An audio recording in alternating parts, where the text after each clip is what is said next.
इस वीडियो में यूरोप से दो बड़ी अहम खबरें आपके साथ शेयर करने वाला हूं। एक तो यह है कि यूके में जिन लोगों ने हंगामे किए थे, कितने लोगों को अब तक पकड़ा जा चुका है, कितने लोगों को सजाएं हुई हैं और हंगामों की मौजूदा सूरत-ए-हाल क्या है। दूसरी चीज, यूरोपीय मुल्क पुर्तगाल, वहां पर जो इमिग्रेशन का जो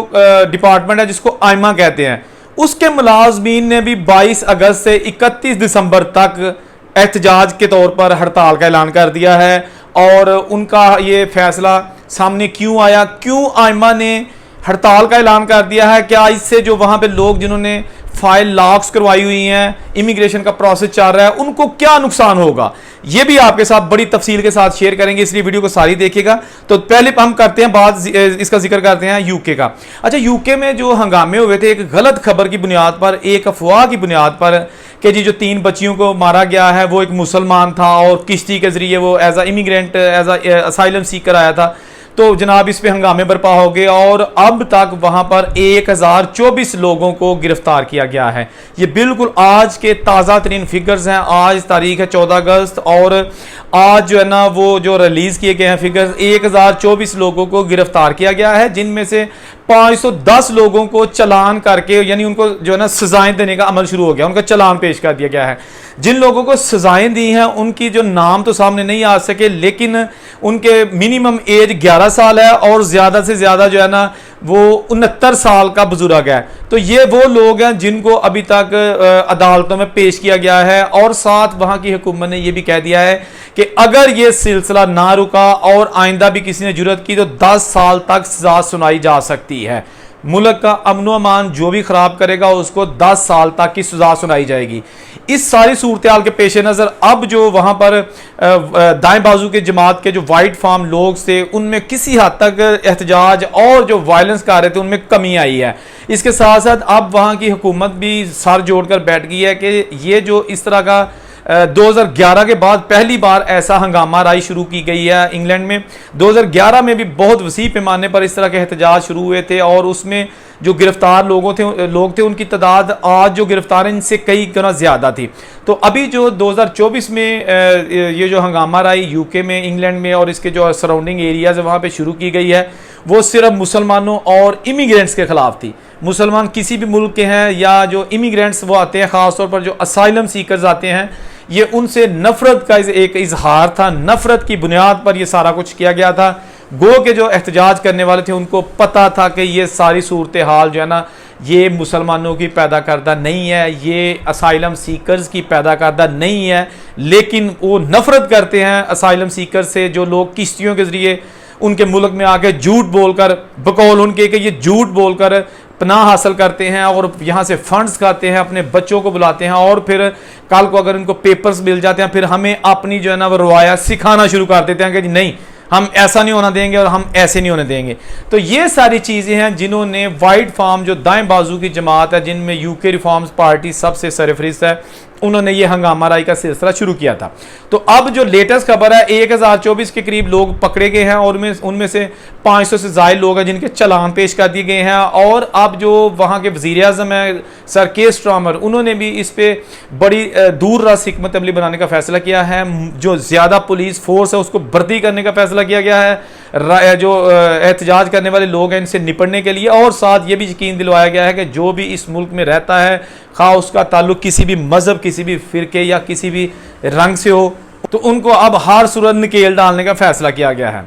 अच्छा, अब दूसरी खबर जो कि पुर्तगाल से है। आपको पता है कि कई सालों से पुर्तगाल ने इमिग्रेशन का प्रोसेस खोला हुआ था ताकि जो भी उनके मुल्क में लोग आते हैं, खा वो इलीगल तरीके से आए या लीगल तरीके से आए, वीज़ा लेकर आए या बॉर्डर क्रॉस करके आए, स्टडी वीज़े पर आए या वो विजिट वीज़े पर आए, वो वहाँ पर अगर रहना चाहते हैं, वहाँ की इमिग्रेशन हासिल करना चाहते हैं, तो उनके लिए यकसा मौके थे और वो फाइल लॉक करवा के वहाँ का जो प्रोसेस था उसके मुताबिक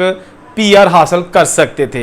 ये सिलसिला कई सालों से जारी था और पिछले साल यानी 2023 तक जो इमिग्रेशन डिपार्टमेंट था उसका नाम था सेफ जो है ना डिपार्टमेंट, वो इन सारे केसेस को हैंडल कर रही थी। और उसके साथ क्या हुआ कि बहुत सारे लोग जो है ना वो वहां पर पुर्तगाल जाकर उन्होंने फाइल लॉक्स करवा दिया और बर्डन आ गया बहुत ज्यादा। जो इंफ्रास्ट्रक्चर था इमिग्रेशन डिपार्टमेंट का वो वहां पे थोड़ा और लोगों की दरख्वास्तें आ गई ज्यादा, लाखों की तादाद में इमिग्रेंट्स की दरख्वास्तें उनके पास चली गई और उनसे काम नहीं हुआ और वो पेंडिंग में केस जाता रहा, जिसके बाद अब जनवरी 2024 ये जो रवा साल है, फिर नया एक डिपार्टमेंट आ गया, नई कंपनी आ गई जिसका नाम था आइमा। आइमा ने इसका चार्ज लिया और तमाम इमिग्रेशन के जो मसाइल या जो प्रोसेस था वो आइमा ने संभाल लिया। जब आइमा ने चार्ज लिया 1 जनवरी 2024 को, तो उस वक्त उनके पास जो उनको जहेज में फाइलें मिली थी, जो पेंडिंग दरख्वास्तें थी, वो 4 लाख से जायद थी। 4 लाख से जायद वो दरख्वास्तें थी जिनमें अभी केसेस के फैसले होने थे। तो 4 लाख आइमा को आते ही जो ना फाइलें मिल गई। इसके साथ साथ प्रोसेस अभी शुरू था,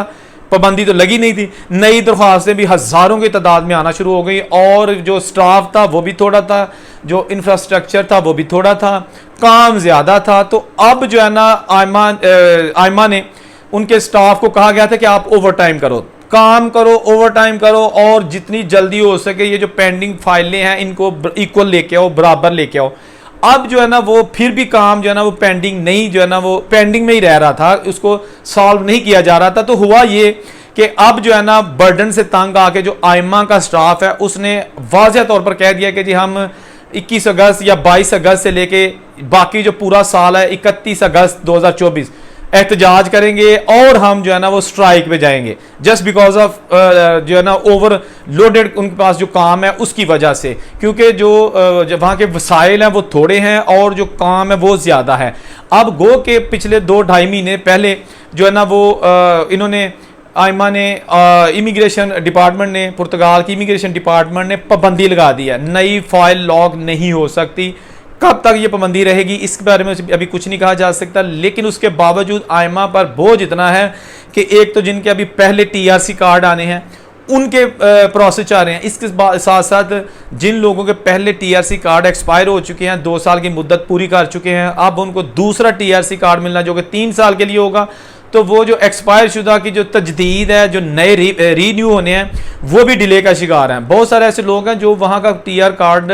दूसरा टीआर कार्ड लेने के अहल हैं, लेकिन उनका रीन्यू नहीं किया जा रहा। उन्होंने अपने मुल्कों का सफ़र करना है, लेकिन जस्ट बिकॉज ऑफ ये जो शॉर्टेज ऑफ टाइम है, उनके पास टाइम नहीं है, इसकी वजह से अब जो है ना उनको भी बड़ी प्रॉब्लम्स का सामना करना पड़ रहा है। तो बहुत सारे लोगों ने पूछा था कि अब क्या होगा। अब भाई वही होगा कि काम तो आइमा के लोग जो करेंगे, जो रूटीन से होगा, लेकिन अब ऐसा होगा कि इसमें मजीद सुस्ती आ जाएगी, मजीद तवालत आ जाएगी। जिन लोगों के टैक्सेस पूरे हो चुके हैं, 12 टैक्सेस हो चुके हैं, बल्कि 15, 16, 18 टैक्सेस भी लोगों ने दिए हैं, अब उनको वो जो फिंगर की डेट्स आएंगी वो बहुत देर से आएंगी। अब पुर्तगाल से भी कोई फिलहाल अच्छी खबरें नहीं आ रही, क्योंकि पुर्तगाल के हालात इस कदर गंभीर हो चुके हैं। वहाँ पर जॉब्स के मसाइल हैं, रहाइश के मसाइल हैं, वहाँ पर आमदोरफ्त के मसाइल हैं, एक ओवर क्राउडेड कंट्री बन चुका है जस्ट इमिग्रेंट्स जो है ना उनकी वजह से। तो अब जो वहाँ पर एहतजाज पे जाने का फैसला किया है जो स्टाफ है, तो इससे भी इस चीज़ का अंदाज़ा लगाया जा सकता है कि हालात कोई बेहतरी की तरफ नहीं जा रहे। जैसा कि मैंने पहले भी कहा है कि बाहर, यानी फिलहाल बात करेंगे यूरोप की, यूरोप में इस वक्त जो असाइलम सीकर्स हैं या जो दूसरे इमिग्रेंट्स हैं जो नॉन यूरोपियन कंट्री से वहाँ जाते हैं, उनको अच्छी निगाह से नहीं देखा जाता, उनके खिलाफ नफरतें बढ़ रही हैं, उनको जो अपॉर्चुनिटीज़ हैं, आगे बढ़ने के जो मौके हैं उनमें पीछे रखा जा रहा है, उनको बराबर इक्वल अपॉर्चुनिटीज़ नहीं दी जा रही। यही वजह है कि गुज़श्ता कई सालों से जो पुर्तगाल की इमिग्रेशन खुली थी उसको भी यूरोपीय यूनियन के जो है ना वो सारे एजेंडे में जो है ना वो काफ़ी क्रिटिकल अंदाज में देखा जा रहा था, लिहाजा उन्होंने वो बंद कर दी है। अब यूके जहां पर ऑलरेडी बहुत ज़्यादा लोग जो है ना इस वक्त कसमपुर्सी की ज़िंदगी गुजार रहे हैं, यूके में जो स्टूडेंट हैं वो एक ओवर क्राउडेड स्टेट बन चुकी है स्टूडेंट के वाले से और इमिग्रेंट्स के वाले से। खान का ताल्लुक पाकिस्तान से, इंडिया से, बांग्लादेश, नेपाल, चाइना, इवन जो ईरान, इराक या अफगानिस्तान है, साथ साथ जो अफ्रीकन कंट्रीज़ हैं, तमाम मुल्कों के लोग वहाँ पर इस कदर जाके बैठ गए हैं कि जैसे वहाँ पे हर काम मुफ्त हो रहा हो, पैसे घर बैठे मिलते हो, जॉब नहीं है, ऐसे यानी कि एक खीर बन के रह गई है, जैसे मुफ्त की खीर होती है। तो जिसकी वजह से अब यूके के जो लोग हैं, वाइट फार्म जो लोग हैं, उन्होंने भी जो इमिग्रेंट्स हैं और मुसलमान हैं ख़ुसूसन, उनके साथ नफ़रत का इजहार शुरू कर दिया है। ये सारी एक मैंने कंबाइंड स्टोरी आपके साथ शेयर की है, बाकी ज़्यादा डिटेल में नहीं जाऊँगा क्योंकि आपको पता है कि इस वक्त यूके में जो हंगामे शुरू हुए थे उसकी वजह क्या है। बस पास ये पुर्तगाल की एक नई खबर आई थी और यूके की, तो सोचा आपके साथ शेयर कर दें। इस तरह की मजीद खबरें देखने के लिए आप इस चैनल को ज़रूर सब्सक्राइब करें, बेल का बटन दबा दें ताकि आपको मेरी तमाम लेटेस्ट वीडियोज़ जो है ना वो मिलती रहें। जहाँ नहीं खुश रहें, औरंगज़ेब को इजाज़त दीजिए। अल्लाह हाफिज़।